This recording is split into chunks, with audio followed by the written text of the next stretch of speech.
Well, to keep us running on time, I have no idea how many other folks are in the chat or how many other folks are watching, but we can go ahead and get started. I want to kick things off by having us watch just a quick video, and then we will continue with our conversation for today. So this is a clip from 2001 Space Odyssey. If you've never seen the film, it is a classic film. There we go. About an AI going rogue. And this is one of the most iconic scenes from that film. So hopefully the sound and audio work and everything plays just fine.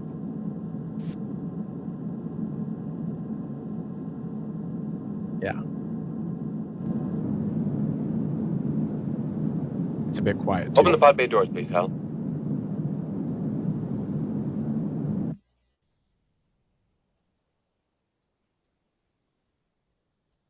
Open the pod bay doors, please, Hal.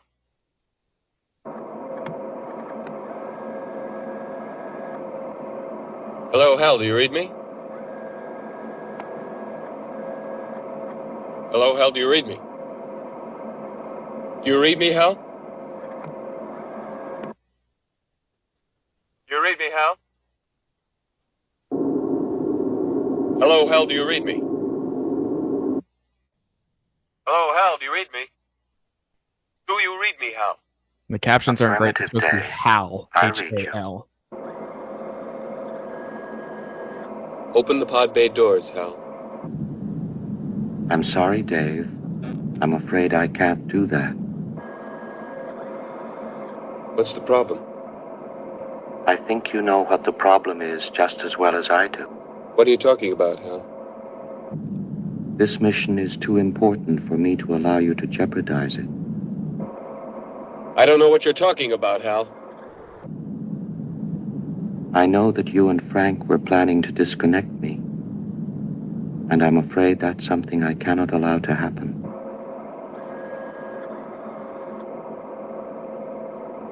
Where the hell did you get that idea, Hal?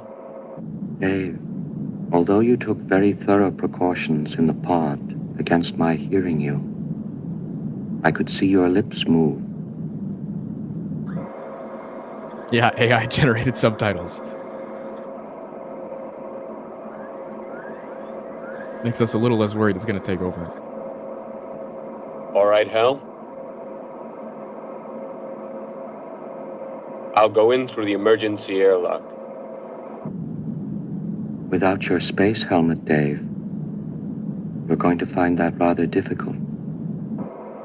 Hal, I won't argue with you anymore. Open the doors. Dave, this conversation can serve no purpose anymore. Goodbye. Hal?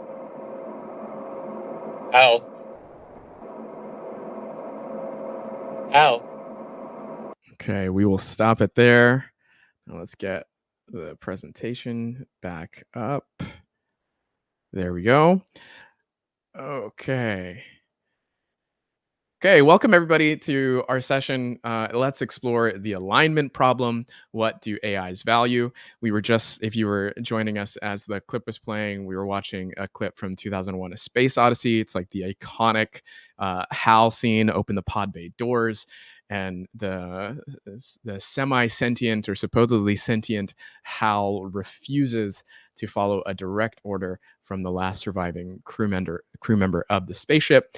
If you haven't seen it and you're mad now that I spoiled it for you, well, shame on you for not having seen one of the most iconic films. I think it was created, like 77?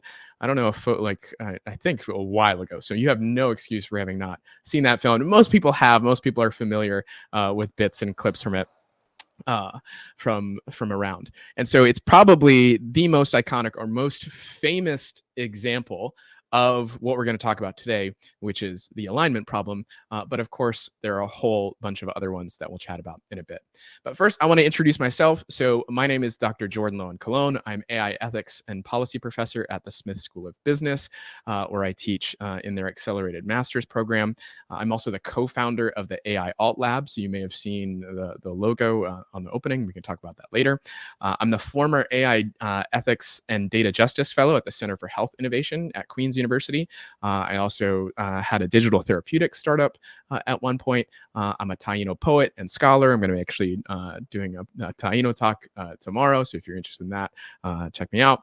And a father of two, and being a father is kind of crazy. And then last but not least, I'm also currently situated on the unceded territory of Caldwell First Nation here in Ontario, Canada. So I'm zooming in from the great state up north, and I'm grateful for the Caldwell First Nation for letting me work on their land today and present to you. So, as I mentioned, this is a talk on the alignment problem, and we watched that clip, but most of you are probably aware of all sorts of alignment problem issues. You just may not have considered it or thought about them in that term. So if you've seen movies like Ex Machina, Her, the Terminator films, or Avengers Age of Ultron, and a whole host of others, these are situations where we thought the AI was going to be doing something we wanted it to do, and it turned out to do something very different. And so, what exactly is the alignment problem? This phrase, alignment problem. Well, the way I talk about it and describe it is making AI systems do what humans intend, not just what we say. Because the trick is, we can program them, we can put our words and things like that, but oftentimes we intend different things than perhaps the words that we use. Because I don't know if you've ever had a difficult conversation. Finding the right words can be tricky, and so if we're having issues with that between humans, chances are we're going to replicate some of those issues between us and our digital counterparts as well. Another way that I love to kind of expose this idea to my students is thinking about this. So we're all familiar with the kind of the mythological creature of the genie, right? It's like it grants you wishes. It says you've got 3 wishes, so you tell them your wishes, and your wishes are granted. So you use the words, the algorithm goes, prompt me with your wish. The genie generates using their magic, and then outputs your wish, and everything is good and golden because we assume the genie is aligned and is able to kind of understand the intentions behind our wishes and what we're trying to indicate. But with the alignment problem, it's actually less like the genie issue and potentially more like the mythological object or item known as the monkey paw. If folks are familiar with this concept, the monkey paw is this cursed object that also grants you 3 wishes, but for every wish that it grants you, it finds a way to make your wish happen in like the worst, most painful possible way. It's popped up in all sorts of pop culture TV episodes throughout like probably the late 80s and 90s. I haven't seen much recently, although apparently there's a film called The Monkey Paw that just came out.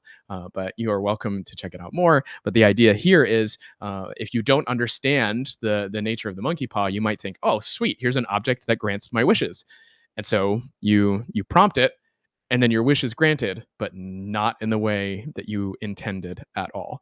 It's like wishing for $1 million, but you get that $1 million by virtue of your entire family and friends dying. Right, so that's how the monkey paw grants your wish, and they all happen to leave their money to you, but you're left with $1 million and all alone. So this is an alignment issue. Clearly, the algorithm of the monkey paw is not aligned with our intentions for wish granting in the ways that genies might be. So let's think about this a little bit differently. Here are some other kind of more technical ways of breaking it down. So the alignment problem can be an issue of goal misunderstanding, unintended consequences, incentive mismatch, scalability of control, value alignment, black box problem. If you've heard any of these themes or concepts or ideas pop up throughout the AI space, these are alignment issues, because the challenge is trying to ensure that these AI systems pursue the objectives and behave in ways that are consistent with our values and intentions. And sometimes they're not. And unfortunately, right now, a lot of engineers and computer scientists are struggling to figure out why that's the case. But it's no surprise, as we watched with that 2001 clip, and as we've seen in science fiction of AI, AI theorists or science fiction writers have been imagining alignment problems almost from the very beginning. So let's think about this. When we're trying to get AI aligned, or when we're trying to program it to do the things that we want, step one is to have an intended goal, right? So we have an idea in our head of something we want this system to do. It's our intention. Now we like program it. We write out the algorithms. We train the models, and in doing so, we expect that the models are going to learn this objective that we have. So we've got our goal, and then when we program the models, they learn something from it, and then step three is they produce an output. And we hope that the output is aligned with our goal. So this is a different way of saying it, and I'm going to just say it one more time because I really want this to kind of stick for you and think through it. You can also visualize it this way. This is a fantastic image from the Blue Dot folks that I think also pulled from the National Institute of Security and Technology. It's this idea that we humans have an intended objective, what we attend. Then this thing that goes into the bot. Oh, you can't see my mouse. I just realized. Is there a way? No, I'm trying to show my mouse on the screen. Maybe. Here we go. No, is that showing it? Oh no, it's not. You still can't see my mouse. Anyway, so AI scientists are thinking about this alignment issues. You do see it. You do see it. Oh, it's like I can't see it on my screen. So it's too small on my screen up here. So, but hopefully, okay, you can see it here. So this is this issue between what we intend and then what the machine actually learns. It's called an outer alignment issue. And then when the machine actually learns and then what it outputs is called an inner alignment issue. So you can have alignment problems at this stage and this stage. In fact, there's like a whole host of stages where misalignment can happen, and it's actually kind of a difficult thing figuring out. Wait, where is the problem occurring?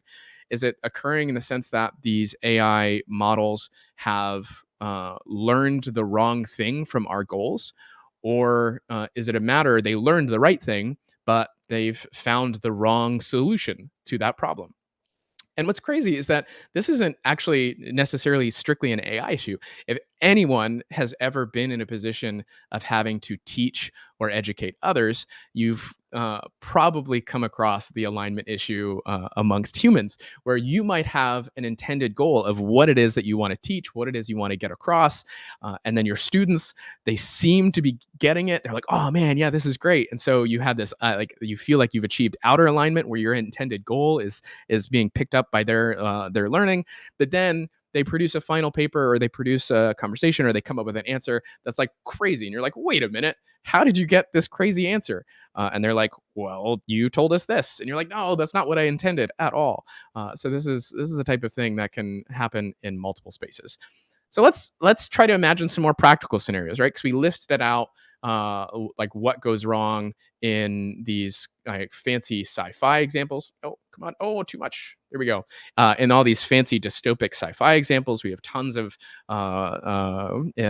places in throughout science fiction, like showing us where the alignment goes wrong, when it goes wrong. But practically speaking, what is these kind of similar small examples? So a famous one is called the faulty reward function. So this happened back with OpenAI, I think in 2016 or 2017. They released a paper where they had programmed their bot or their model to play this game called Coast Runners. And the goal of Coast Runners is to drive your little boat through this obstacle course, racing other boats to the end. And whoever gets to the end fastest with the most points ends up winning. So that was their intent. They said, we want this bot to learn how to win the game. The goal is to win the game.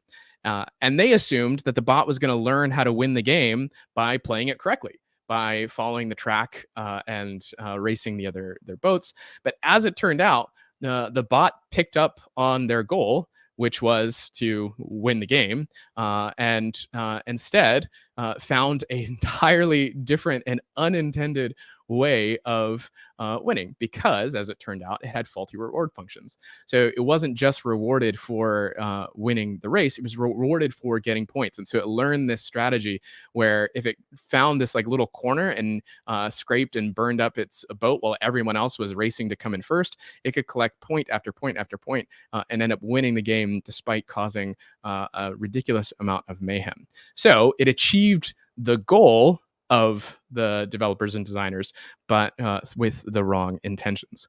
So that's one example. Another famous example is the skin lesion analysis tool, where the AI model was able to display accuracy that was above even the accuracy of skin scientists and folks who are looking for lesions to develop cancer stuff. And it was able to determine, like, with higher accuracy than a lot of humans on these models. But it turned out it wasn't actually detecting these skin lesions. If you can see on here, the image is kind of small. What it was detecting and looking for was rulers. So it turned out in most of the images that were trained on, when a skin lesion was there, part of the image had a ruler on it, because this is how the skin lesion scientists were studying and measuring these images. And so rather than actually learning the intended goal of being able to detect skin lesions, what they created was this incredibly advanced ruler tool, or like it was accurate in depicting and detecting rulers. So a ruler detection mechanism. So this is another kind of simple or more practical way that we've seen these AI tools become misaligned. And so, yeah, as we've chatted, so value misalignment. So the AI might not perfectly, or AI might optimize perfectly for the wrong goal. So just because it's optimized and developed and discovered something new, it might end up producing outputs beyond. So this is getting, again, a little bit more technical, just so you feel like you can maybe have learned something today. So this is a taxonomy of failure. So this is a language set, or a set of tools or categories, so that when you're listening or paying attention to AI news and you hear some of the stuff, you'll be like, yeah, that's alignment problem stuff. So if you've ever heard of objective misspecification, or distribution shift, or deceptive alignment, or steering failures, these are all part of these alignment issues, where the bot has picked up on different intentions or optimized for strategies that we may not have intended it to, which again happens a lot more than we realize, and contributes to a lot of those issues popping up that you see today in terms of hallucinations. If you've ever heard of AI hallucinations, or the various news coming out about these bots deceiving programmers to prevent themselves from shutting off. So this is all part of what probably ends up being alignment-based stuff, but computer scientists are struggling to figure out, is it an inner issue, an outer issue, or what? Because we still are wrestling with the transparency of some of these systems. Another major issue. So this is a fun one. So this is Goodhart's law. If you've ever heard this before, it's when, if you make the measure a goal, all of it, you're going to end up in all sorts of trouble. So this is something that pops up in education. You've seen it. So this isn't just an AI issue. It's when education places teach to the test rather than trying to actually have students learn things. So if you're teaching students to how to try to pass a test, that's a very different skill set than to actually have them learn material, because you can all learn strategies for how to pass a test really quickly, but that doesn't mean you've actually learned anything. Or in healthcare, if hospitals are really interested, or that they've used the measurement of, like, oh man, how quickly, or how small can we keep the time people are in the emergency room? Like, that's a great, usually a great metric for how well a hospital is doing. But if you make it a goal, okay, we need to minimize how long people are in the ER, all of a sudden you're going to start discharging people that may actually still need to be there. And lastly, in policing and public safety, if arrest quotas, so if how many arrests you're making is kind of becomes a goal as opposed to a measurement, all of a sudden you have policing, over policing, where folks are getting stopped well beyond they need to do. So this is an example of Goodhart's law, and it's one of the things that contributes to alignment issues in AI. So what can we do about it? Well, we've got technical solutions and we've got policy solutions, but to get into that would be more time than we have for today. So we're not really going to be able to dig in, but there are approaches folks are taking, and what we see is that it's probably not just going to be solved technically, and it's probably not just going to be solved by policy, because when it comes to AI, we're dealing, and all the problems with it, often what we're dealing with are socio-technical problems. This means that the solutions and the problems are going to be have as much to do with society and humans and our interactions with this tech as much as the tech itself, how it's been programmed, how it's been implemented, how it's being deployed, and the environments in which it's being deployed. So we can't, if you hear people just saying, oh, we just need more policy, or if you hear folks, oh, we just need to solve it like technically, blah, blah, blah, blah, they're both wrong. And you can tell them I said that. Just don't give them my information. But no, if we're going to solve this issue, it's like we need the humans and the technical systems to come together because some problems can only be revealed once you are looking at through both those lenses. And then additionally, one of the catchphrases I like to have with my students is I tell them we can't solve the AI alignment issue without solving the human alignment problem. So as much as we want to figure out how to get these systems to do what we want them to do, the issue is we barely know how to do that with humans. And so if we can't figure out how to align ourselves to our fellow humans, it's going to be a lot more difficult to align with the AI models, especially when it comes to the idea like, look, folks might find a way to have an AI align themselves, but with what they want, but that could be directly opposed to what another group wants or another community wants. So we probably, in this regard, need to be thinking very carefully about the human element here.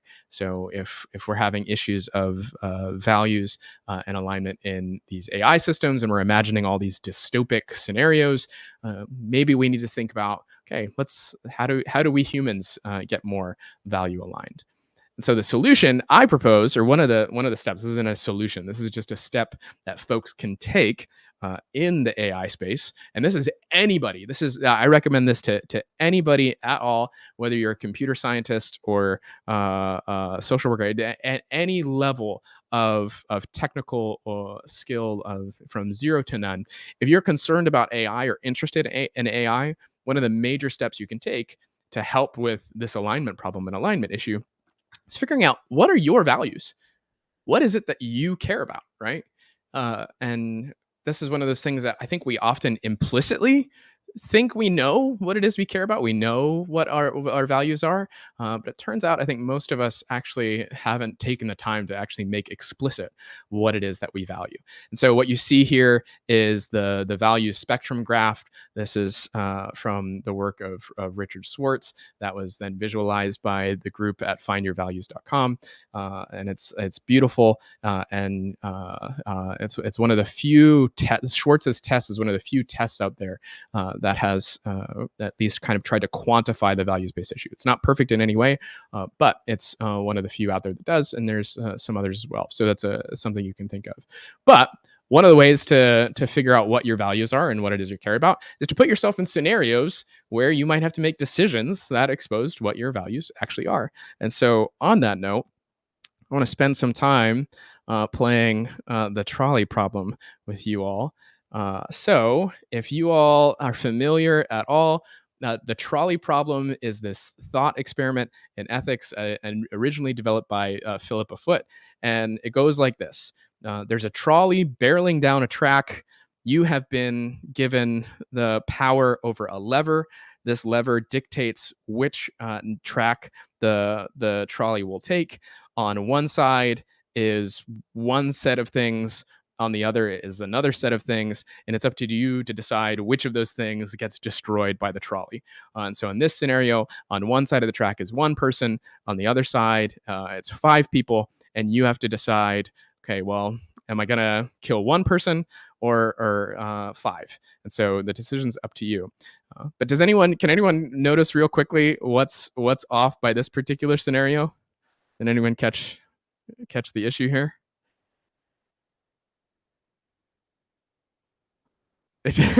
Yeah, Marlon's got it. This is the scenario of the trolley problem where nobody wins. Everybody dies in this scenario. But let's do a quick trolley problem exercise. I'm going to have you all vote in the chat on how we're going to pull the lever. But let's see if I can get my link to pull up. There we go. Okay.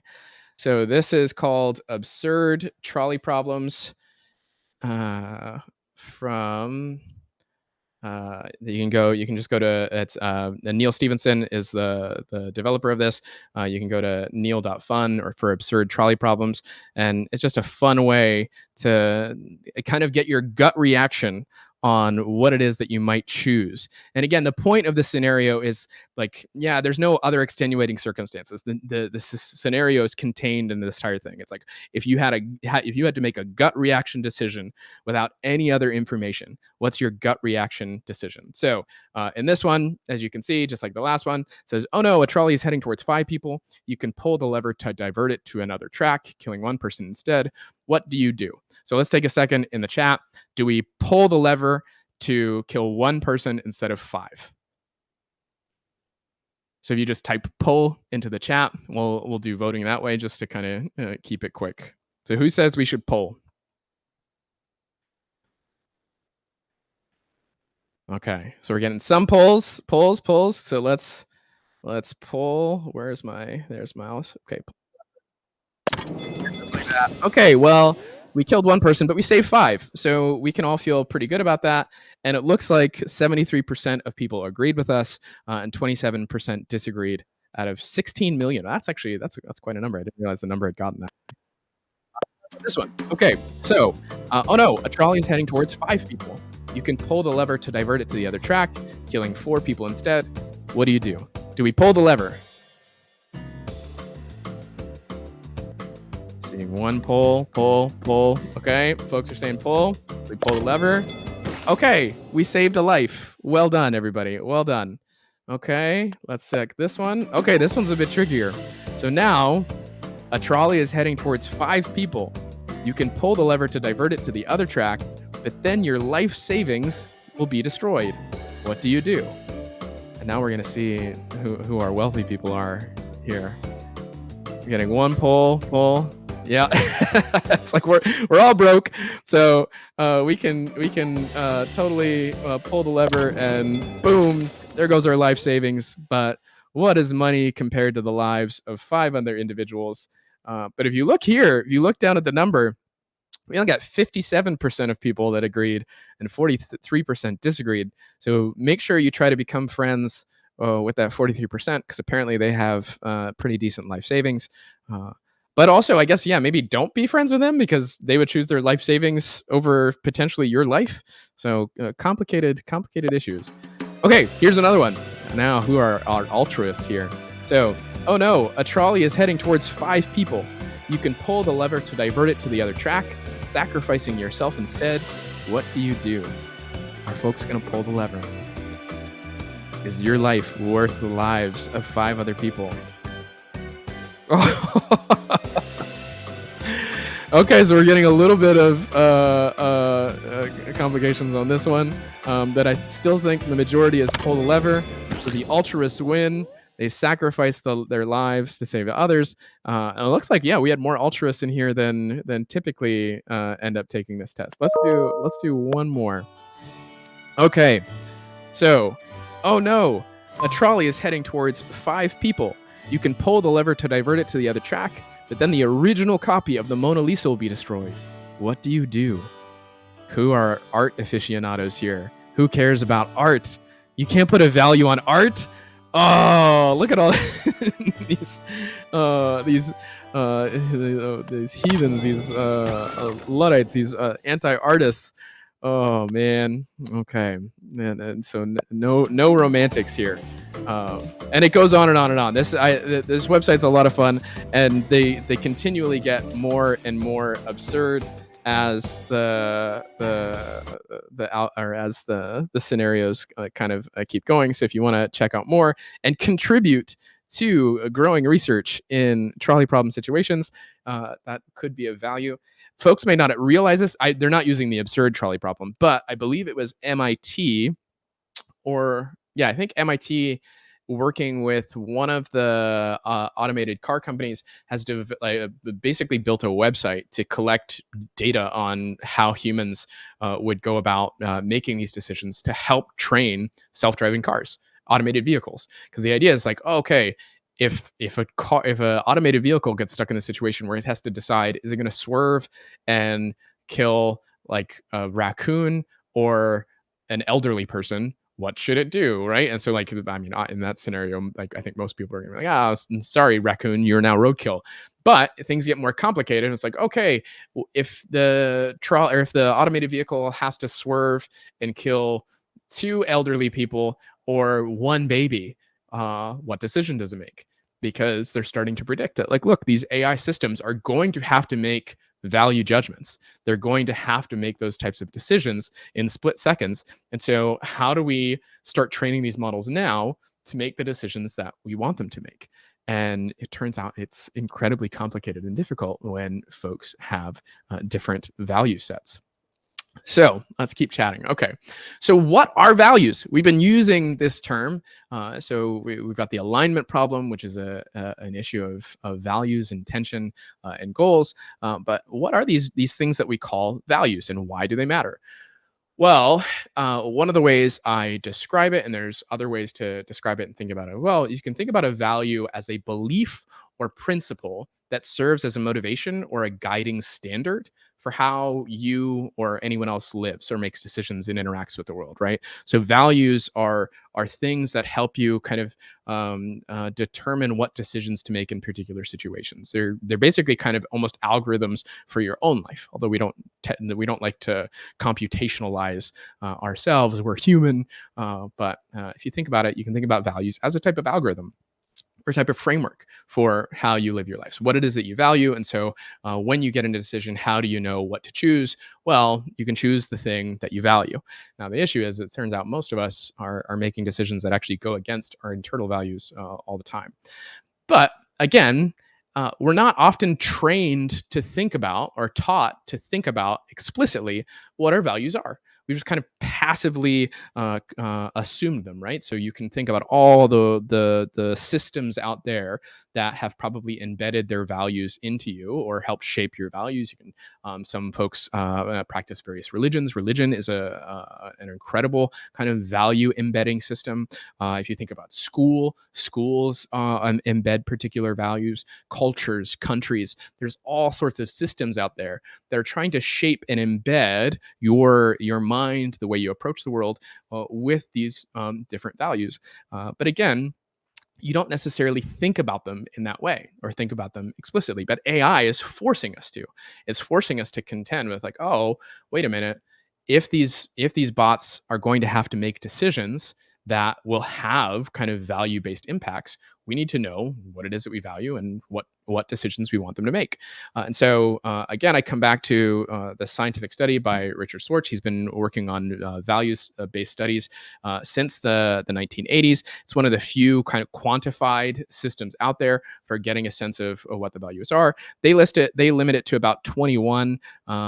There's probably a whole bunch more, but if you're interested in figuring out more about what those are, you can check out their website. You can also, if you're interested in philosophy, if you consider yourself someone who's more philosophically inclined, the study of values is this thing called axiology. Although there aren't many axiologists or values theorists in the study of AI, or there's not many computer scientists who have been trained in value theory, unfortunately. Although we're probably going to start seeing more and more of that as the technical folks and the comp sci folks are starting to recognize the importance of humanities-based training. But another way of thinking about it is, okay, well, what types of values are there? Well, we have intrinsic values. These things are just valuable for their own sake. So if you think about happiness and love, these are just valuable for their own sake. We just love love. Like, love doesn't need to do anything else. Love is just valuable in its own right. But then you have these extrinsic values. These things are valuable because other people say they are. You might not necessarily care about them, but if someone else cares about them, you can contribute to them. You can kind of move towards them, but they're not necessarily valuable for their own sake. And lastly, you have things that are instrumentally valuable. These are valuable because they help you get to your intrinsic values. So think about money. Money, or like paper money or coins, isn't really all that like intrinsically valuable on its own. You can just burn paper money, and we see the value of money shifting and changing all the time, right? There's no very few objective ties, even though we try to tie it to gold. But money is used to buy other things that might be more intrinsically valuable. Like it might be help you buy a vacation that will contribute to your happiness, or buy safety and security to feel safe in your home, or these other things, right? And even education. I mean, I'm an educator, so I would love to say that education is intrinsically valuable, but it's not necessarily the case. You get educated because you want it to make you more capacious in the world. You want it to open up your opportunities. You want to upskill. Now that I have to talk about it, that's the business language when you talk about upskilling, right? Like that's just it's education, but it's a business way of saying getting educated because it's getting you something else. It's maybe getting you a better job, which will ultimately bring more love, more happiness, blah blah blah. Get you those intrinsic goals. But here's a crazy question: what do LLMs value? Because as we talked about earlier, and as we saw all these dystopic films and scenarios, it turns out our scariest nightmares of these technologies is showing us that they seem to value things. So in the HAL scenario, the bot valued two things. One, it valued completing its mission. That's what it was programmed and trained to do. But then two, it actually valued honesty and openness and directness, and then it was given a value conflicts when it was given a different command. And so it was a values-based issue. And so we have those dystopic scenarios, which shows that AIs are valuing different things. But then me and a group of researchers from Germany wanted to figure out, what do different LLMs value? Can we figure out if already these large language models, things like ChatGPT, Claude, do they have values? Do they have things that they seem to care about?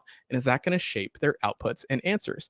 And it turns out, yeah, we were surprised. Granted, the study needs a lot more work, but you're welcome to check out the results of our research. You can go to findyourvalues.com/AI.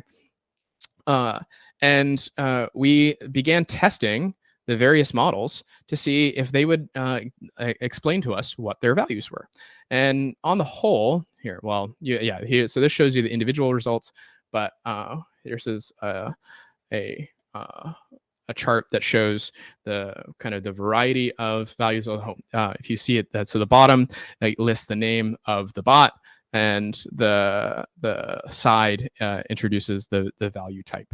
And so we see a lot of similarities here between the varieties bot, but also some interesting differences.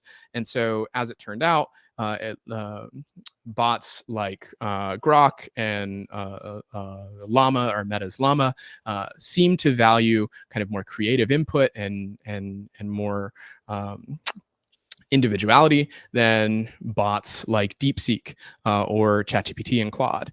They all seem to have low values for acquiring power through resources or power through dominance, which stands in direct opposition to what we would expect given all those nightmare dystopia scenarios from science fiction. And then additionally, they all seem to care and have they care about universalistic tolerance and universalistic concern. So that's care for the whole and concern for the whole. And so at least with these initial tests, what these bots were willing to tell us is pretty encouraging. So they seem to care about kind of everybody and everything, and they don't seem that much interested in trying to acquire power through resources or power through dominance. And so on the surface, you would think, oh man, this is great. But there's all sorts of problems with testing the bots this way. And so we need a lot more research and a lot more grant funding to make the system a bit more reliable for kind of red teaming or evaluating these models this way. But at least on the surface, the results were encouraging. But again, a lot more research needs to be done. And as always, we need to be incredibly careful about anthropomorphizing these systems and these models. That means making them seem more human than they actually are. We also have to be really concerned about what guardrails were programmed and put in place, because they could have been programmed to give specific answers based off of what the scientists were worried about, or but what we're trying to find is, did they pick up on implicit values based on what they were trained on, the data that were trained on. But we also don't know what data they were trained on. So while interesting and thought-provoking and worthy of further, deeper study, the initial results have a lot in question, and so we need to do a lot more research before we draw any major claims from this. Okay, so that's the values of the AI models themselves. And again, my goal was to show you how complex this question is and why it's so important, and why few people seem to be talking about it so explicitly. So if we think about thinking about values beyond just the internal values of these models, so the things that AI values, what is it that we as humans who are interested in how these machines are being developed should care about? What are the top values in responsible AI? And there was a meta study done back in 2021, so it's a bit dated now. It hasn't been updated yet, but I'm sure the numbers are not too specific. But they mapped out what did folks in writing about ethical AI and responsible AI, or what did folks who are in research orgs or academic institutions or government policies, when they wrote about the things that we need to care about or be concerned about when it comes to AI systems in the AI industry, this was the list of things that continually appeared. So many of them were very different, but the consistent values that kept on popping up was the following list. So number 1 was transparency. Number 2 was reliability and trust. 3, justice and fairness. Then privacy and accountability, freedom and autonomy, diversity and accessibility, beneficence, dignity and human rights, education, cooperation, and sustainability. Now, again, this was done 3 years ago, and so my guess is quite a few of these have shifted and changed in priority. Transparency probably is still number 1, which I think we saw with the recent news from California, where they released their new SBR 113.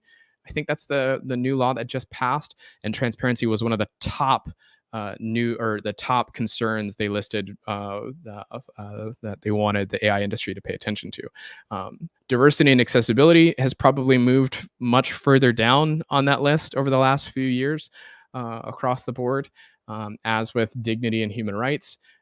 But privacy and accountability might be up to 3. I don't know. These things are probably shifting and changing all the time, but at least it gives you a sense of when it comes to things that are valued or being programmed for in the AI industry. This is typically what you see. But then, as always, it gets more complicated. What happens when values collide? So, first off, real quick, and I'm noticing the time here. So I just want you to think about it. So if you had $100 to spend, where would you put it? So would you you've got $100 to move across these 11 different things. So just take a second to think, oh, you know what? I would spend $50 on transparency, 20 on beneficence, so on and so forth. So just maybe take a minute to think about where you'd spread your funding and research. Okay. And then once you have a sense of that, we're going to do a different type of trolley problem. But I can't call it the AI trolley problem. So I just called it the algorithm dilemma. And so I'm going to put you all in some scenarios where you have to think about which of those previous values you would want to emphasize over others. So in this scenario, imagine you're designing a healthcare app that provides personalized medical advice, but requires sharing users' detailed health data. Should you prioritize making the algorithms transparent to users or protecting their personal privacy? So in the chat, quickly vote. Again, I can't give you much more on the context, but what would you prioritize? Privacy or transparency? Okay, so we got 1 vote for privacy. Privacy. Okay, so the privacy folks are there. Okay, and so the danger with the privacy is, yeah, things are protected, but all of a sudden, if this system starts going wrong or wonky in the worst possible ways, or you might end up getting charged with a ridiculous health bill or a medical related bill, all of a sudden you won't be able to get the answer as to why you may have been charged the way that you were. So with a lack of transparency, it means your answers to those types of questions are hidden. So this trade-off between transparency and privacy can have some impacts. So How about this one? You're building an AI hiring tool that processes job applications rapidly, but may unintentionally disadvantage certain demographics. Should you prioritize processing speed or fairness in outcomes?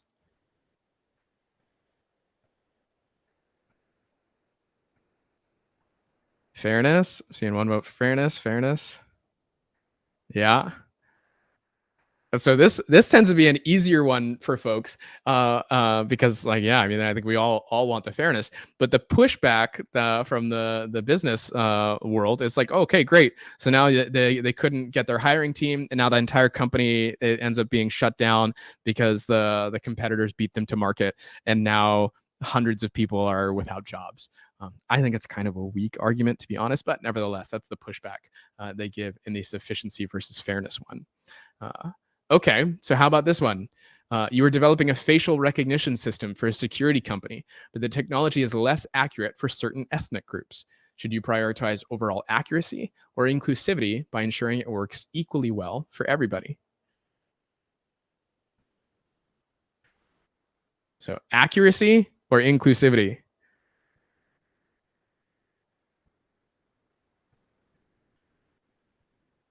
Got one for inclusivity. So, the trade off with inclusivity is people might be falsely arrested. But the trade-off for being more accurate is that people from some groups might be more falsely arrested, right? Uh, and honestly, I think this is kind of a trick question because I'm not a fan of facial recognition technology in any regard, and I think most of us should be a lot more concerned about it. Okay, how about this one?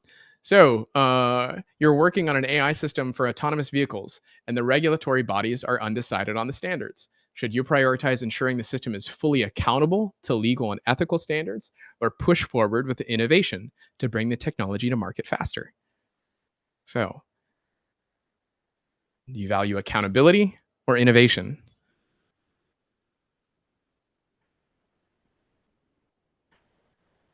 Accountability, accountability. Okay. And so the pushback here is there's some indications out there that self-driving cars are already like significantly safer drivers in almost all scenarios to human drivers, and so we could be saving up to 30,000 lives a year already with the if we more rapidly innovated and implemented the system. And so by worrying about accountability, an extra 30,000 people are dying in traffic accidents. The question is, do you buy the argument? Does the data back it up? I'll let you go research it yourself because we don't have time to get into the debate. Now let's do, because again, I want to leave a little time for Q&A. Okay, how about this one? You're developing a financial AI tool for a bank that helps users manage their accounts, but heightened security measures make it difficult for some people to use. Should you prioritize strong security or make the tool more accessible to all users? So, what would you prefer? Diane says security. Security. I think it's Elaine or Lynn says both. You can't choose both. You got to choose one or the other. Okay, everyone says security. Everyone says security. Now let's flip it around. What if it's designed in a way that makes your ability to access it more difficult? Perhaps adding 20 to 30 minutes in order to guarantee safety and security. So imagine if you had to spend an extra 20 or 30 minutes trying to access your bank account anytime you wanted to take a look at it. What should be the priority? So an extra 30 minutes for more security. What do you choose? Okay, so folks, so I just so you're aware, you're like that's where things might be headed. So if the banks end up creating an app where you have to spend another 30 minutes just to access a switch bank, says Fabio, that defeats the purpose. Uh, oh man, okay, but it is always interesting. I like to play around with the students because I think a lot more folks, it's so much easier to go with the security answer when your accessibility isn't being affected. But if you know someone that has accessibility issues or someone who has difficulty using kind of regular tech, it's a much bigger problem, and it's a much bigger issue. And so, yeah, to Elaine's point, ideally we would have a world that it's both, but these types of trade-offs are happening all the time, where things are designed in a way to heighten one value over another, in ways that are often go unthought. Okay, we'll skip this one again for time. So the last little bit here, I was just going to give just a broader talk about ethics and the work that I do, and why I think it's important for anyone in the tech space to at least have some exposure to start thinking about ethics as an issue. I mean, a lot of folks don't get any philosophy training in their undergrad or college, unfortunately. But now as an adult, I think one of the biggest things that you can do to upskill is to start thinking about some of these ethical questions and ethical issues, because especially if you're in the AI space, because the benefits are huge. This is just a small list of all the potential benefits that we're talking about with these new AI systems and AI models, but the risks are just as big and just as massive. And so being able to consider the value scenarios and things that are at place, and then trying to figure out who gets to make the decisions on these big important things, and recognizing, look, all of us have more power than we realize to make change, but part of that is becoming educated in the change that we want to make. And then I was going to end real quick with trying to encourage folks to think about different types of values that might be worth having and building towards. So our current AI systems have been built on the values that we've had probably for the last 500 years as a species. You can argue maybe like 200 years, but maybe we need to build these systems with a whole different type of value sets if we want to start living into a different type of future. So things like collectivity, relationality, holism, sustainability and generational thinking, autonomy and sovereignty of communities, reciprocity and accountability, and inclusion, community engagement, and circularity and balance. So just a quick different set of values to consider. And now, with our last 7 minutes, I'll open it up to a Q&A. I want to thank everybody in the chat for being so active, and apologies for all the great comments that I missed. But yeah, we'll just spend a few minutes if folks had any questions before you all head off to the other wonderful talks scheduled for today.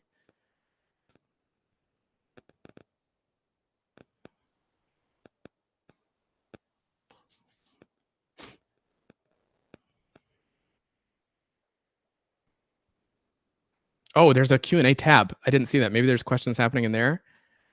Oh, okay. So there's an entire Q&A tab. So Anonymous says, what about the environmental impact of data centers that power AI?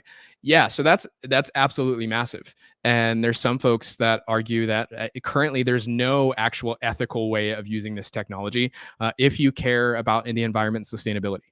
So like if you value the environment and sustainability, there's no such thing as ethical AI, because as the current systems stand, they are just incredibly and frighteningly devastating to the environment and the future of our planet.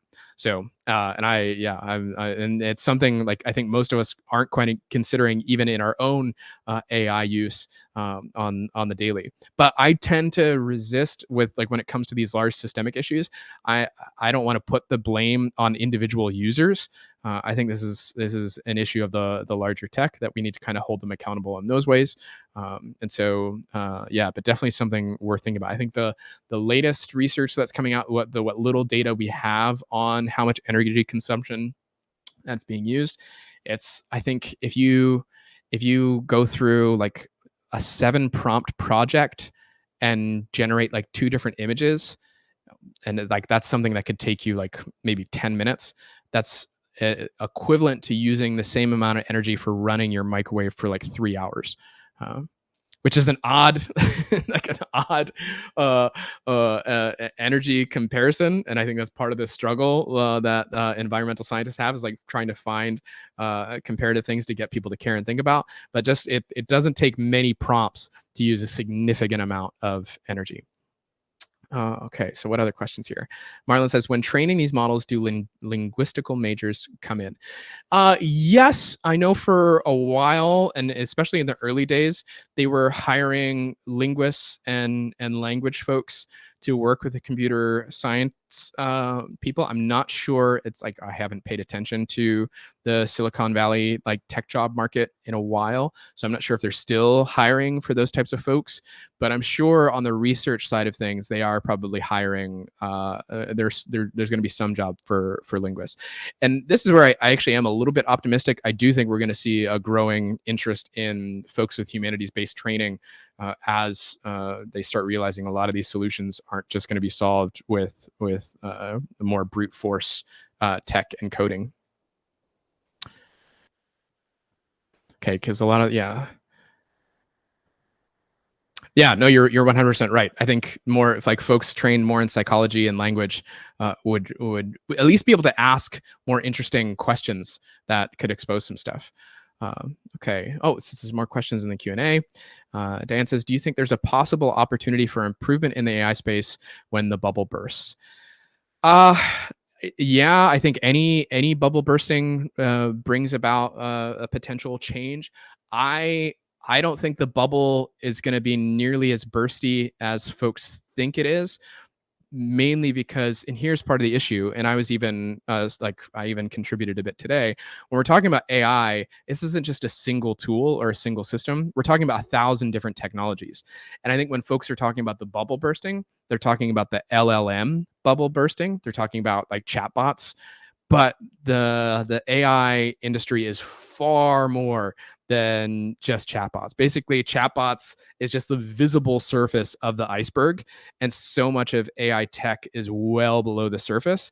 And when we hear all this news about, oh, AI is not being nearly as efficient as we thought it would at solving or at like coding and like making people more efficient, blah blah blah, they're fundamentally talking about generative models and not the type of machine learning that's happening that's helping companies become ridiculously more efficient and on a whole host of levels, which is why we're still seeing job losses. So I'm not one to predict, but I don't think the threat of the bubble bursting is nearly as evident as people want to make the case that it is. Okay. Would you say would you say the biggest AI adoption challenges involve change management? The quick answer is that no, not just. I think there's a whole host of issues, but we'll have to get into that later. But great question, Anonymous.